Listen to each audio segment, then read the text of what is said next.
किसान साथियों, पशुओं का चारा और पौधों का चारा, फसलों का चारा क्या सेम हो सकता है? बिल्कुल सेम हो सकता है।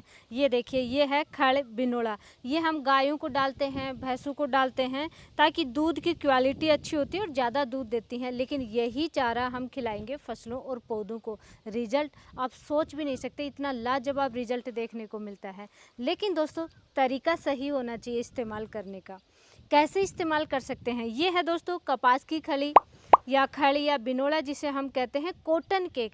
तो इसका इस्तेमाल करना है, कौन सी स्टेज में करना चाहिए, ये सबसे इम्पोर्टेंट होता है भाई। बडवार, फुटाव या फ्लोरिंग या फ्रूटिंग या मेच्योरिटी स्टेज पे कब इस्तेमाल करना चाहिए, कौन कौन सी फसलों में इस्तेमाल आप कर सकते हैं, कौन कौन से बागवानी में, पौधों में आप इस्तेमाल कर सकते हैं, इसका ज़बरदस्त रिजल्ट आप कैसे ले सकते हैं। और सबसे अच्छी बात होती है, आप रासायनिक खेती कर रहे हैं, जैसे कि केमिकल फार्मिंग कर रहे हैं, आप रासायनिक फर्टिलाइज़र वगैरह यूज करते हैं, या 100% ऑर्गेनिक कर रहे हैं, सब में आप बहुत अच्छा रिजल्ट इसका ले सकते हैं। नमस्कार दोस्तों, मैं हूं अनीता सिंह। आप देख रहे हैं आपका अपना YouTube channel Indian organic journey.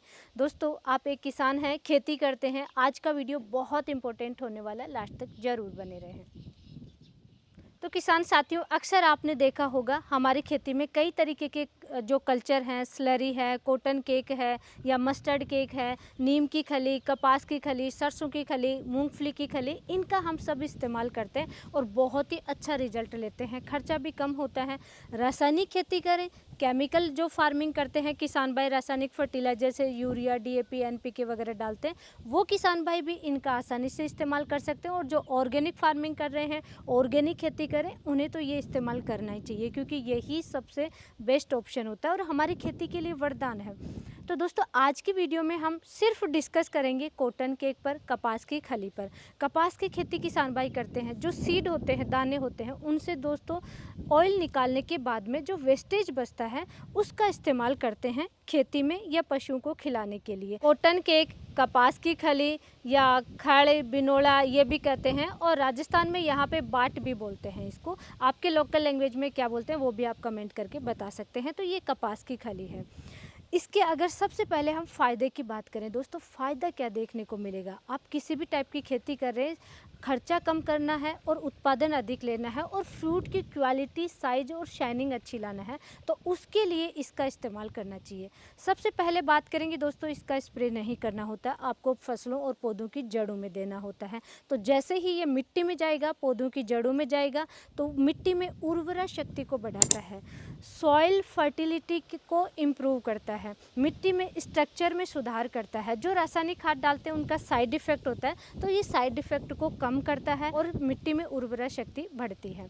सबसे अच्छी बात होती है, जब हम मिट्टी में इसको कल्चर या स्लरी बना करके चलाते हैं, तो माइक्रोबियल एक्टिविटी बढ़ जाती है। सूक्ष्म जीव होते हैं हमारे मिट्टी में, तो उनकी एक्टिविटी बढ़ेगी, तो जो मिट्टी में दोस्तों अन्य पोषक तत्व फिक्स हो रखे हैं, वो भी पौधों और फसलों को मिलने लग जाएंगे। ये इसका इनडायरेक्टली बहुत अच्छा फ़ायदा देखने को मिलता है। उसके अलावा पौधों की जड़ों में देंगे तो जड़ें बिल्कुल हेल्दी रहती हैं, और जड़ों के आसपास कई हार्मफुल फंगस होती हैं, इंसेक्ट होते हैं, तो वो काफ़ी हद तक कंट्रोल देखने को मिलते हैं। सॉइल बॉर्न डिजीज या इंसेक्ट जो होते हैं, उनका दोस्तों आपकी फसलों में किसी भी टाइप का नुकसान नहीं होगा उनकी वजह से। ये बहुत ही प्लस पॉइंट होता है। आप कोई भी कल्चर या स्लरी चलाते हैं, उनकी वजह से इंसेक्ट और फंगस का अटैक नहीं होता है फसलों की जड़ों में। अक्सर दोस्तों पौधों और फसलों में एक बड़ी समस्या आती है, फल बहुत ज़्यादा आपने ले लिए लेकिन क्वालिटी उसमें नहीं बन पाती है। साइज बन गई तो कलर नहीं आया, कलर आ गया तो टेस्ट नहीं आता है। जैसे कि अनार में बड़ी समस्या आती है, रेड कलर प्रॉपर नहीं आ पाता है।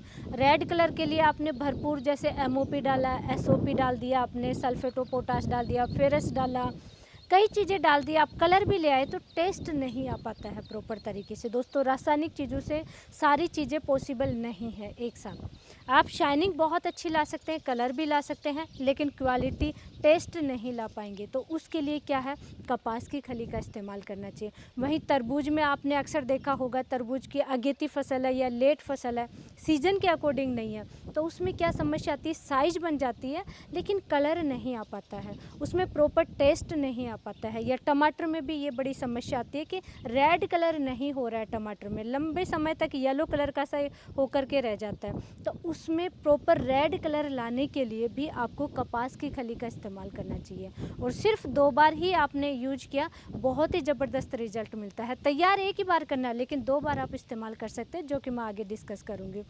और सबसे अच्छी बात है दोस्तों, आने वाले समय में जैसे कपास की खेती आप करेंगे, उसमें एकदम से बढ़वार बहुत ज़्यादा हो जाती है। आपने नाइट्रोजन बहुत ज़्यादा डाला, किसी भी फसल में ये समस्या आती है, ज़्यादा नाइट्रोजन डाला तो सीधी सीधी बढ़वार ज़्यादा चली जाती है, फुटाव नहीं होता है।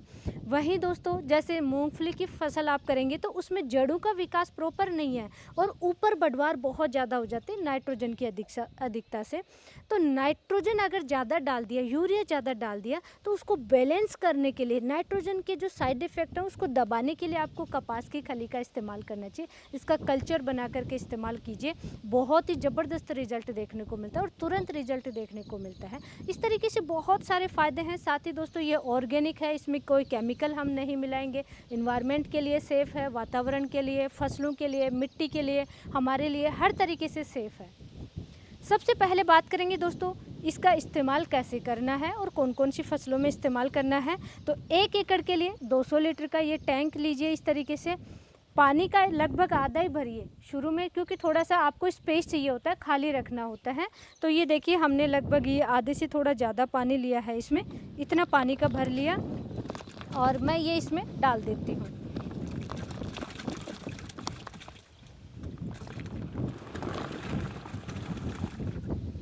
ये देखिए, बुलबुले बनने लग गए हैं इसमें। अगर आपके पास बागवानी में पौधे हैं, पौधों में इस्तेमाल करना है, जैसे कि अमरूद है या अनार है, सिट्रस में किसी भी टाइप के पौधे हैं, किन्नू, मौसम्बी, नींबू, संतरा वगैरह, या अभी जैसे कि मैंगो लगे हुए हैं, किसी भी पौधे में इस्तेमाल करना है तो 1 एकड़ के लिए 20 केजी आपको लेना है। सब्जियों की फसल में इस्तेमाल करना है तो लगभग 15 केजी आपको लेना है। 15 से 20 केजी की मात्रा आप रखिए, 1 एकड़ की डोज होती है ये। तो ये दोस्तों, हमने 20 केजी, 10 केजी डाल दिया, 10 केजी अभी मैं इसमें और डाल रही हूँ।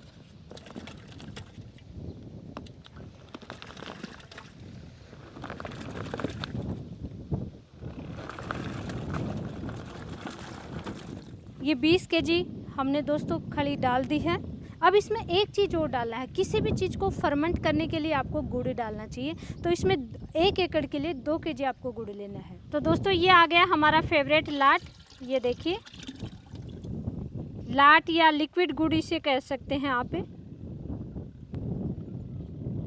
एग्रीकल्चर में जितना हो सके इसी का इस्तेमाल करना चाहिए, तो इससे माइक्रोबियल एक्टिविटी बहुत जल्दी बढ़ती है और सस्ता भी आता है दोस्तों, ये बहुत सस्ता आता है।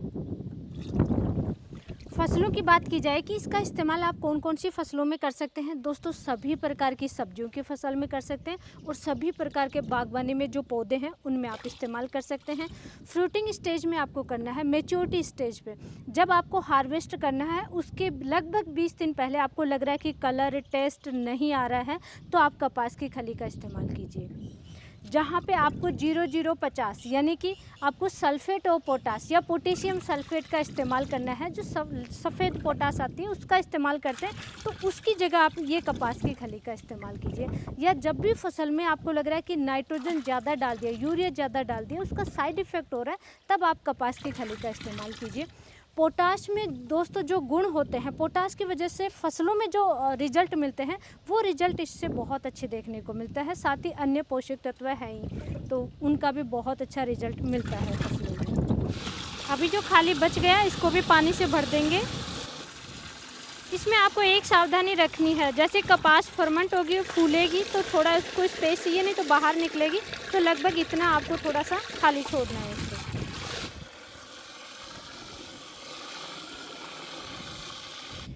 सब कुछ डालने के बाद में दोस्तों इसको अच्छे से मिक्स करना है, नीचे तक अच्छे से मिक्स करना है, ताकि जल्दी इसके जो भी न्यूट्रिशन है वो पानी में मिक्स हो जाए, गुड़ डाला है वो न्यूट्रिशन इसमें मिक्स हो जाए और साथ ही ये बहुत ही जल्दी फर्मेंट हो जाए। तो इस तरीके से दोस्तों सुबह और शाम के समय दिन में 2 बार अच्छे से मिक्स करना है। कम से कम आपको 3 दिन ज़रूर रखना है, इस चीज़ का आप ध्यान रखिए। 3 दिन बाद में ही इस्तेमाल करना है और हो सके आप 5 दिन और 7 दिन रख लें, उससे ज़्यादा भी नहीं रखना है, नहीं तो फिर ये ख़राब होने लग जाती है। 5 से 7 दिन का टाइम वेस्ट होता है, अदरवाइज़ 3 दिन बाद में भी आप इस्तेमाल कर सकते हैं। इस्तेमाल करने के लिए दोस्तों आप ड्रिप से भी इसका इस्तेमाल कर सकते हैं, ड्रिप से भी पौधों की या फसलों की जड़ों में चला सकते हैं। खुला पानी चला रहे हैं तो आप छान करके, डबल छलनी से छान करके और दूसरे टैंक में भर लीजिए। खुले पानी के साथ में भी आप चला सकते हैं। नल लगा लीजिए और जहाँ से पानी चल रहा है वहाँ पे थोड़ा थोड़ा नल खोल लीजिए। जैसे राजस्थान में दोस्तों स्प्रिंकलर से सिंचाई होती है, फव्वारा विधि से किसान भाई बहुत ज़्यादा खेती करते हैं, तो फव्वारों से भी आप चला सकते हैं, स्प्रिंकलर से भी चला सकते हैं। इसका साइड इफ़ेक्ट नहीं होता है, बहुत अच्छा रिजल्ट मिलता है। तो किसी भी तरीके से इस्तेमाल आप कर सकते हैं, लेकिन हाँ, पूरा रिजल्ट लेने के लिए जड़ों में आपको चलाना है, स्प्रे नहीं करना। स्प्रे से रिजल्ट देखने को नहीं मिलेगा दोस्तों। और अभी जैसे गर्मियाँ आ गई हैं, गुड़ है इसमें, तो स्प्रे तो वैसे भी आपको बिल्कुल नहीं करना चाहिए। इस चीज़ का विशेष ध्यान रखना चाहिए। इस्तेमाल दोस्तों, जैसे मैंने शुरू में डिस्कस किया था कि एक बार बनाएंगे 2 बार इस्तेमाल करेंगे, यानी खर्चा कम करना है। तो उसके लिए क्या करना है, 3 दिन 5 दिन 7 दिन रखा आपने, छान करके दूसरे टैंक में निकाला, उसको थोड़ा पतला किया और डाइल्यूट किया और यूज कर लिया। नीचे जो बच गया है, कपास की खली जो बच गई है, उसको रखिए, फिर से इसमें पानी भर दीजिए। फिर से 1 से 2 केजी तक आप गुड़ डाल सकते हैं। जैसे पौधे हैं तो 2 केजी डालिए, सब्जियां हैं तो 1 केजी डाल दीजिए, सफिशिएंट रहेगा। फिर से 5-7 दिन रख दीजिए और फिर उसके बाद में फिर से इस्तेमाल कर लीजिए। और सेकंड टाइम में भी दोस्तों जो वेस्टेज बच जाएगा उसको फिर आप प्लांट में डाल सकते हैं, या गोबर की जो आप खाद तैयार करते हैं उसमें आप डाल दीजिए। ये ख़राब नहीं होता है। और स्लो रिलीज फर्टिलाइज़र है, स्लो न्यूट्रिएंट रिलीज फर्टिलाइज़र है, तो धीरे धीरे फसलों में भी लंबे समय तक रिजल्ट मिलेगा और 2 बार तक आप इसको तैयार करके यूज कर सकते हैं। बागवानी में पौधे हैं तो दोस्तों 2 बार तैयार कीजिए, 4 बार इस्तेमाल कर लीजिए। बीच में दोस्तों 7 दिन 10 दिन का गैप जरूर रखें, इस चीज़ का आपको ध्यान रखना है।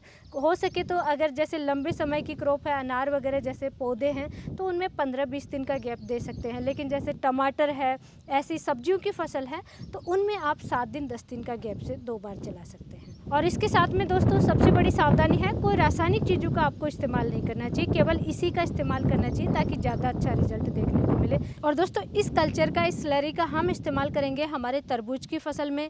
लेट प्लांटेशन किया था, साइज बन चुकी है, लेकिन कलर और टेस्ट लाने के लिए इस कल्चर को हम इस्तेमाल करेंगे, जड़ों में चलाएंगे। ये देखिए तरबूज यहाँ पे हमने काफ़ी लगा रखे हैं, लेकिन लेट प्लांटेशन की वजह से ये प्रॉब्लम आती है। और क्योंकि हम ऑर्गेनिक कर रहे हैं तो कोई रासायनिक फर्टिलाइजर चलाएंगे नहीं, यही चलाएंगे। तो इस तरीके से दोस्तों ऑर्गेनिक चीज़ों का अपनी खेती में, अपनी फसलों में ज़रूर इस्तेमाल कीजिए ताकि आपकी मिट्टी बची रहे, लंबे समय तक उनमें उर्वरा शक्ति अच्छी हो, फसलों में भी अच्छी पैदावार देखने को मिलेगा और ख़र्चा भी कम होता है। दोस्तों ये बजट फ्रेंडली होती है ये चीज़ें, क्योंकि कई बार हम इस्तेमाल करते हैं कई तरीके से इन चीज़ों का। तो डंडा, ड्रम, टैंक, ये चीज़ें आपके पास ज़रूर रखिए। ऑर्गेनिक कल्चर या स्लरी बना बना करके इस्तेमाल ज़रूर करते रहिए। आने वाले समय में कपास, धान, मूंगफली, प्याज किसकी आप खेती करने जा रहे हैं दोस्तों, कमेंट करके ज़रूर बताइए। उसी तरीके के हम आगे वीडियो लाते रहेंगे। आज की नॉलेजफुल जानकारी के लिए वीडियो को लाइक कीजिए, चैनल को सब्सक्राइब कीजिए, ज़्यादा से ज़्यादा किसान भाइयों तक शेयर ज़रूर करें। धन्यवाद।